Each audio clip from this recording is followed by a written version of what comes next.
Сіздермен бірге мен Месайжан Кезет, және бүгінгі видеомыз блогерлердің суретін қайталаймыз деп аталады. Бұл видеода мен қазақ ютуберлерінің суретін қайталайтын боламын. Олар Арука Микс, Адина Мадина Твинс, Зе Аминка, Еркена Слимена және де Жанерке Жан. Егер де сізге осы видео қызықты болса, арата қараймыз, енді бастайық. Ең бірінші болып мен Арука Микстің осы фотосын қайталайтын боламын. Ол үшін маған ақ футболка және де қара түсті очки керек, және де телефон қажет. Кеттік. Не көрдіңіздей киініп алдым. Ақ футболка. Менде ақ футболкадан өзі жазылып тұр, лук деп, және де қолдан жерде қара түсті лентасы бар. Бірақ менде ондай футболка жоқ, енді тек қана осындай ақ түсті футболка ғана. Және де очкидан ода кішкене дөңгелектеу очки, бірақ менде қара очкидан анамдікі бар осындай. Себебі менің өзімнің очкиім оған мүлдем ұқсамайды. Сондықтан осындайды очки келе береді деп ойлаймын. Ендеше кеттік.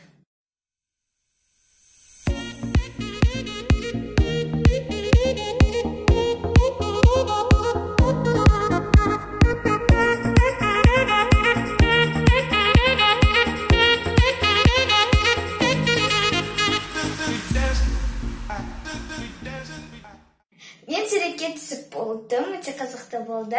Енді салыстырып көріңіздер, Аружан мен суреттеріміз ұқсай ма, немесе ұқсамай ма екенін. Мынау Арука Микстің суреті, мынау менің. Екінші болып қайталайтын блогерім ол Адина Мадина Твинс. Әрине менде егізім жоқ, бірақ дегенмен мен Пиксартпен екі рет фото түсемін де бір-бірлерін қосып, сонда егізім бар сияқты қылып жасап көремін. Ол үшін оларда бұл жерде ақ түсті футболка киген, бірақ мен оларда суреті бар, ал менде суреті жоқ. Және де олар шаштарына буып қойған. Шашымды буып алдым, енді суретке түсуге дайынмын, бірақ олар бұл суретті бір сауда орталығында түсіргені анық, себебі суреттің артында аяқ киім сататын жердің бутиктің аяқ киімдері тұр, және де олар сондай скамейкада суретке түскен, бірақ қазір мен сауда орталығына бара алмаймын, сондықтан мен жай ғана диванның үстіне суретке түсіп көремін. Дегенмен де ұқсайды деп ойлаймын.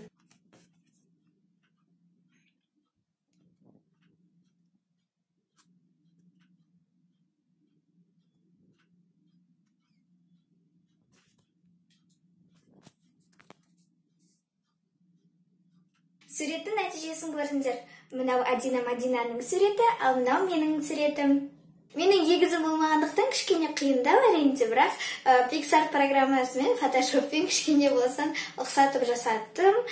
Өте қызықты болды бұны жасау. Ендеше келесі блогердің суретін қайталайық.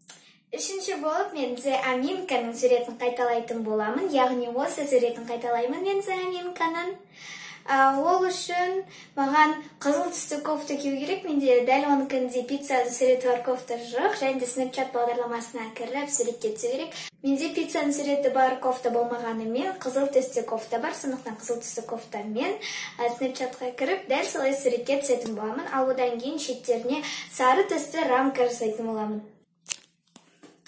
Мен киініп алдым, мен осындай қызыл түсті кофтаны алдым, бұл менікі емес, мен апамның бұл кофтасы.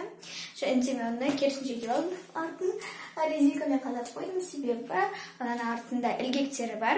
Ал бұл жерде ілгектері тұрса әдемі соқ тұрады деп ойлаймын, сондықтан кішкене осылай істеп қойдым.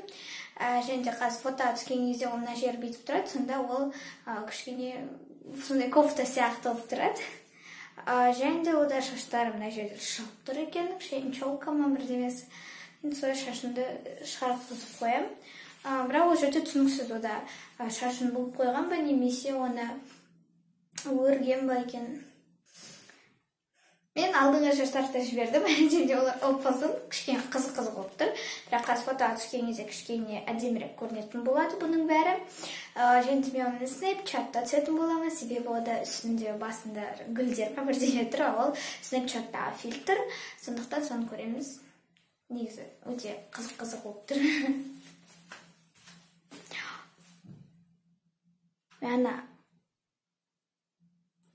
Мен корейстер бұрын заманда болды. Японстер мына жерде шаштарын бүйтіп қойып. Ниндзя.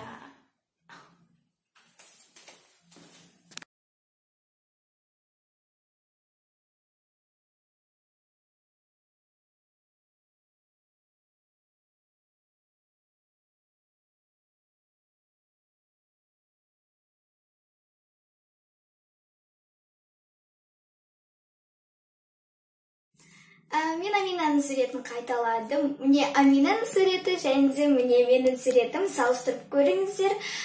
Және де бұл суреттің қайталауының қиын болғаны себебі Снапчатта Амина қолданған маска жоқ екен. Обновленияның әсерінен ол масканы алып тастаған. Сондықтан өзіме PicsArtқа кіріп сол гүлдерді бәрін жасау керек болды. Бірақ әдемі шықты, әрине де ұқсайды деп ойлаймын. Қатты ұқсайды менің ойымша. Сіздің пікіріңізді комментарийда күтетін боламын. Ал енді Еркеназның мына суретін қайталайтын боламын. Бұл суретте ол коллаж жасаған, яғни бірнеше фотоларды түсіргенде коллаж етіп қосып істеген. Сондай ол үшін қайтадан оған бір ақ түсті футболка кию керек болады, себебі ол жерде бұл ақ футболкада. Киініп алдым. Және де бұл жерде Еркеназ ақ фонда түскен, ақ футболкамен ақ фонда шашын жіберіп түскен. Осылайша мен әртүрлі эмоцияларда 5 фото жасайтын боламын. Егер сізге қызықты болса, қараңыздар. Міне мен қайталадым. Бұл менің суретім, ал міне Еркеназның суреті. Салыстырып көріңіздер. Ал енді соңғы блогер Жанеркежанның мынадай өте әдемі суретін қайталайтын боламыз. Маған негізінен осы суреті бұрыннан бері ұнап жүрген түні, қайталап көргім келген түнді. Енді бүгін сәті түскен соң осы фотоны қайталайтын боламын. Фото үшін бізге жасыл түсті бір киім керек, мына жері былай ашық тұратын. Менде ондай көйлек бар, арнайы сондай. Бірақ ода қою жасыл болғанымен менде ашық жасыл фотошоппен ана кішкене қойылатамыз. Және де басына фотошоппен жүректер қойған, ондай жүректерді де фотошоппен жасаймыз. Бұндай фотоны жасау оңайға түседі, себебі бұл оңайырақ жасауға. Енді көресіздер. Жанеркенің суретін қайталау үшін қайтадан ақ фонға бару керек. Және де ол суретінде бұлай ауызын жауып тұрды. Енді солай. Маған сақина керек, оның қолында сақинасы бар мынадай. Мен қазір сақина алып келейін. Мен дәл Жанеркенікіндей сақина таппаған. Мен осындай сақина тауып алдым. Одан мына жерінде көксі бір таспен бар демесмен. Бұл негізінде осындай 2 сақина, бір жағын былай киетін. Бірақ мағынаны киіп керек емес. Сондықтан осы жағын ғана киіп түсетін боламыз. Оны ақ фонда түсетін боламыз. Сондықтан кеттік ақ фонға.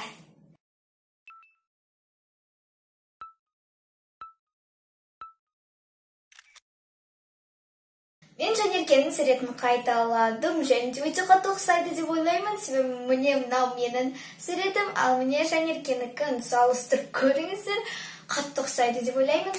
Көйлегімді кішкене де оның көйлегін футболкасына блузкасының цветіне ұқсату үшін PicsArt программасымен оны кішкене қоюлаттым түсін. Түстер ұқсас болып кішкене шықты. Өзіме өте қатты ұнады. Егер сізге осы видео ұнаса, лайк басып менің каналыма, инстаграмыма тіркелуді ұмытпаңыз. Оның бәрі описанияда сілтемесі болады. Тек қана басып кетіңіз, кіресіздер, тіркеліп кетуді ұмытпаңыз. Және де осы видео лайк басыңыз, себебі бұл видеоны өте қатты тырыстым. Және де егер де осындай видеоның екінші бөлімін қаласаңыздар, комментарияға жазып кетіңіздер. Мүмкін екінші бөлімі жұлдыздардың фотосын қайталау болуы мүмкін. Сондықтан сіздің пікіріңізге байланысты мен келесі видеоны түсірем бе, немесе түсірмеймін бе? Сіздермен бірге болған мен Айжан. Сау болыңыздар!